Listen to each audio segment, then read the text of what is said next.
Hello बच्चों, कैसे हैं आप सब। मैं आशा करती हूँ आप सभी लोग स्वस्थ और प्रसन्न होंगे। आज हम हमारा पाठ शब्द विचार को पढ़ेंगे और समझेंगे। इसमें हम शब्दों के बारे में जानेंगे। शब्द क्या है, शब्द की परिभाषा क्या है। वर्णों का समूह शब्द कहलाता है। शब्द की सबसे छोटी इकाई वर्ण है। तो इस तरीके की ज्ञान हम इस पाठ द्वारा लेंगे। तो आइए समझते हैं इस पाठ को। यह है हमारा पाठ 3, शब्द विचार। हम जानते हैं कि भाषा की सबसे छोटी इकाई वर्ण होती है। क्या होती है? वर्ण। कई वर्णों को एक साथ जोड़ने से शब्द बनते हैं, जैसे क हलंत आ, र हलंत अ। शब्द क्या बन गया? कार। परंतु वर्णों के योग से बनने वाले इन शब्दों का कुछ अर्थ भी होना चाहिए। जब वर्ण को मिलाकर कुछ हम बना रहे हैं तो उस शब्द का कोई मतलब भी होना चाहिए। अतः मतलब वाले शब्दों को हम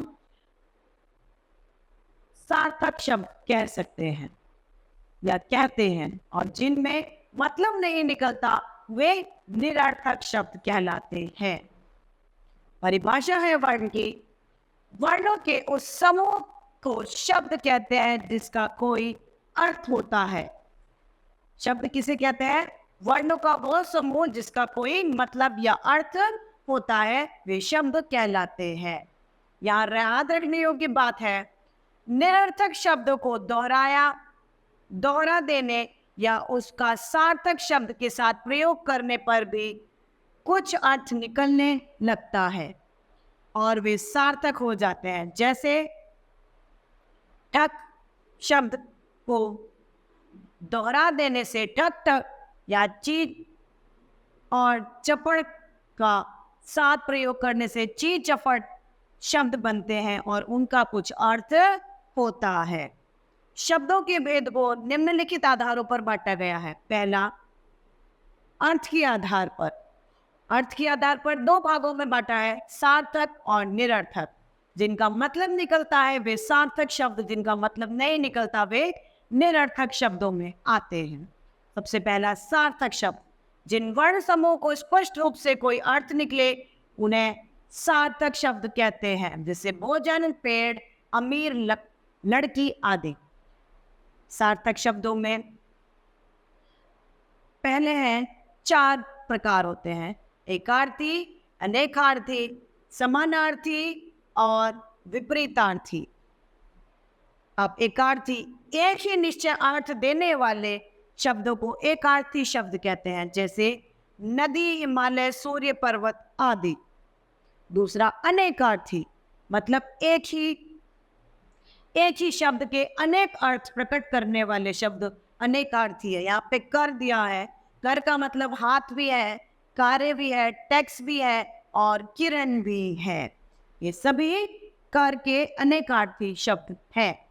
समानार्थी मतलब एक ही समान अर्थ प्रकट करने वाले शब्द समानार्थी शब्द कहलाते हैं या पर्यायवाची शब्द कहलाते हैं, जैसे कि दिनेश, दिवाकर, दिनकर, रवि। ये सभी सूर्य को ही दर्शाते हैं। इन सभी का मतलब सूर्य ही है। ये सभी सूर्य के पर्यायवाची शब्द हैं। विपरीतार्थी, विपरीत अर्थ देने वाले शब्द विपरीतार्थी या फिर विलोम शब्द कहलाते हैं, जैसे सीधा का उल्टा, ऊंचा का नीचा। ये सभी विपरीतार्थी शब्द हैं। दूसरा ख है निरर्थक शब्द, मतलब जिनका कोई अर्थ नहीं होता। जो शब्द स्वतंत्र रूप से किसी अर्थ का बोध नहीं कराते वे निरर्थक शब्द कहलाते हैं। ऐसे शब्द प्राय सार्थक शब्दों के साथ प्रयुक्त होते हैं और उनसे आदि वगैरह का अनुमान लगाया जाता है, जिसमें युग्म शब्द, सार्थक शब्द, निरर्थक शब्द, युग्म शब्द, सार्थक शब्द और निरर्थक शब्द।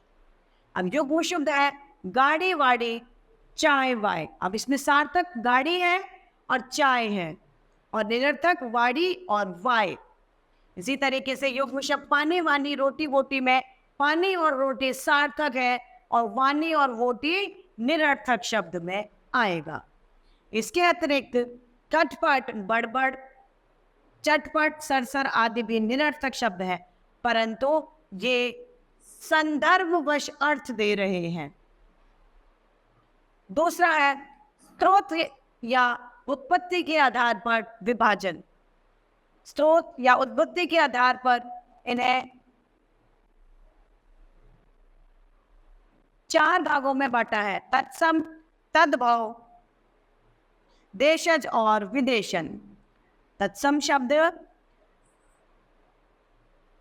संस्कृत के वे शब्द जिनका प्रयोग हिंदी में किया जाता है वे तत्सम शब्द कहलाते हैं, और तद्भव शब्द वे हैं जो शब्द अपना रूप बदलकर हिंदी में आए हैं। संस्कृत से जो अपना रूप बदलकर हिंदी में आ गए हैं वे तद्भव शब्द हैं। उसका उदाहरण है आग, मोर, घी, दूध आदि। अब तत्सम और तद्भव शब्द हैं, उनके उदाहरण है श्रावण को सावन कह दिया गया है तद्भव में। तत्सम है सूर्य, सूरज तद्भव। भगिनी तत्सम और बहन तद्भव। विपासा तत्सम और प्यासा तद्भव। चंद्र तत्सम, चांद तद्भव। बाहु तत्सम और बाह तद्भव। मुख तत्सम और मुह तद्भव। इस तरीके से तत्सम और तद्भव के उदाहरण यहाँ दिए गए हैं। ग है देशज शब्द। ऐसे शब्द देश की विभिन्न भाषाओं से परिस्थितिवश हिंदी में आकर लिए गए हैं, वे शब्द देशज या देशी शब्द कहलाते हैं। जैसे कुदाल, पेड़, लोटा, फावड़ा, थैली, ऐनक आदि, ये सभी देशज शब्दों में आते हैं। अगला है विदेशज शब्द, जो विदेशी से लिए गए हैं। जो शब्द विदेशी भाषाओं से हिंदी में आए हैं उन्हें विदेशज या विदेशी शब्द कहते हैं। उदाहरण है रेल, टेलीविजन, टिकट, सिगरेट, फकीर, कैची, कोट आदि। तीसरा है रचना या बनावट के आधार पर। रचना के आधार पर शब्द 3 प्रकार के होते हैं। रूढ़ शब्द पहला, ऐसे शब्द जिनका खंड करने से कोई अर्थ न निकले वे रूढ़ शब्द हैं। जैसे पेड़, अब पेड़ में से प को हटा दो तो पे का कोई मतलब नहीं है, और रे को हटा दो तो र का कोई मतलब नहीं है। ये शब्द रूढ़ शब्द कहलाते हैं। दूसरा है यौगिक शब्द, जो शब्द 2 या 2 से अधिक शब्दों से मेल से बनते हैं वे यौगिक शब्द कहलाते हैं। जैसे पाठ में शाला जोड़ा तो पाठशाला, जिससे कि पाठ का भी एक भिन्न अर्थ है और शाला का भी एक भिन्न अर्थ है। पाठशाला। रसोई घर, रसोई का भी अलग मतलब है और घर का भी, दोनों को मिला दिया जाए तो रसोई घर बनता है। तो ये शब्द यौगिक शब्द हैं। तीसरा है योगरूढ़ शब्द, जो शब्द यौगिक शब्दों के भांति ही 2 या 2 से अधिक शब्दों के मेल से बनते हैं किंतु उनका अर्थ विशेष होता है, योगरूढ़ शब्द कहते हैं। पंकज, पवनसुत और निशाचर, ये सभी योगरूढ़ शब्द हैं। अब पंकज का मतलब क्या होता है? कमल। पवनसुत कौन है? प्रभु श्री हनुमान जी। तो ये योगरूढ़ शब्दों के उदाहरण हैं। चौथा है प्रयोग के आधार पर। प्रयोग के आधार पर शब्द के 2 भेद होते हैं, विकारी और अविकारी। विकारी शब्द ऐसे शब्द जिसके रूप में लिंग, वचन तथा कारक आदि के अनुसार परिवर्तन आ जाता है, विकारी शब्द कहलाते हैं। जैसे बच्चे पढ़ रहे हैं, बच्चियां पढ़ रही हैं, ये किसका उदाहरण है? विकारी शब्द का।